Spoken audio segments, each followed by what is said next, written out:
வணக்கம் ஃப்ரெண்ட்ஸ், நான் உங்கள் எம்கேஎஸ். இன்றைக்கி பார்த்தீங்கன்னா நம்ம முந்திரி பழம் எப்படி முறையாக சாப்பிட்றது அப்படின்னு தான் நம்ம பார்க்க போகிறோம். நம்மளோட டீம் பாய்ஸில் இருந்த குட்டி தம்பி தாங்க இன்றைக்கி நம்ம கூப்பிட்டு வந்திருக்கோம். சின்ன பசங்களை ஏன் கூப்பிட்டு வந்தேன்னா அதை நான் கடைசியாக சொல்கிறேன், நீங்கள் வீடியோ ஸ்கிப் பண்ணாமல் பாருங்கள். நம்மளுக்கு தேவையான முந்திரி பழங்களை வந்து நம்ம அறுவடை செஞ்சுக்கலாம். ஃபஸ்ட்டு பார்த்திங்கன்னா சிவப்பு கலர், ரெண்டாவது பார்த்திங்கன்னா மஞ்சள், அப்புறமா ஒரு பச்சை கொட்டையை நம்ம எடுத்துக்கிட்டோம் அறுவடை பண்ணி. இந்த மொத்தமாக அறுவடை பண்ண நம்ம எல்லாத்தையுமே என்ன பண்ணுறோன்னா ஒரு இலையை நம்ம பிச்சு எடுத்துக்கலாம். ஒரு பெரிய இலையாக பார்த்து நம்ம பிச்சு எடுத்துக்கலாம். இதெல்லாம் பார்த்திங்கன்னா 90ஸோட அழகான ஒரு மெமரிஸ் தாங்க. இப்போ இருக்கிற பசங்களுக்கு இது தெரிய மாட்டுது. வாங்க இலையை நம்ம நல்லா கழுவி எடுத்துக்கலாம்.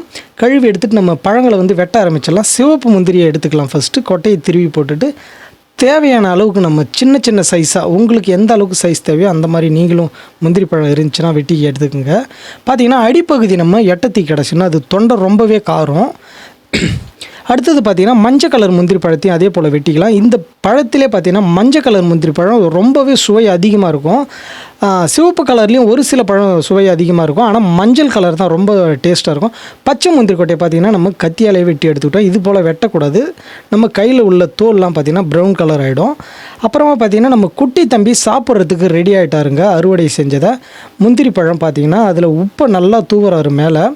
இப்படி ஒரு முறை இருக்குது. ரெண்டாவது பார்த்திங்கன்னா தண்ணியில் உப்பை கலந்து அதில் இந்த பீஸை கொஞ்சம் நேரம் ஊற வச்சு அப்படியே சாப்பிட்டுட்டு வரலாம்.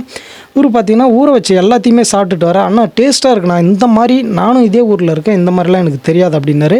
அதுக்கு தாண்டா உங்களை நான் கூப்பிட்டுட்டு வந்தேன், இதெல்லாம் நீங்கள் மறக்கக்கூடாது, இதை நீங்களும் உங்களுக்கு பின்னாடி வரவங்களுக்கு எல்லாருக்குமே சொல்லணும் அப்படின்றதுக்காக தான். ஏன்னா இப்போ இருக்கிற பசங்களாம் பார்த்திங்கன்னா மொபைல் ஃபோன்லேயே ரொம்ப அடிமையாகிட்டாங்க. இது பார்த்திங்கன்னா இதெல்லாம் யாரும் தெரிய மாட்டேது அந்தளவுக்கு. அதனால தான் நான் சின்ன பசங்களை கூப்பிட்டுட்டு வந்து நம்மளோட 90s மெமரிஸை வந்து அவங்களுக்கும் சொல்ல ஆரம்பித்தோம். அவங்க சாப்பிட்டுட்டு செம்மையாக இருக்குண்ணா, இனிமேல் நாங்களும் இதே போல் பண்ணி சாப்பிட ஆரம்பிப்போம் அப்படின்னு சொன்னாங்க. சாப்பிட்டு முடிச்சுட்டு நல்லாவே இருக்குது அப்படின்னு சொல்லிட்டாரு. ஆனால் வீடியோ முடிச்சிக்கலாம் நான் போதுண்ணா அப்படின்ட்டு பாயும் காட்ட ஆரம்பிச்சிட்டாரு.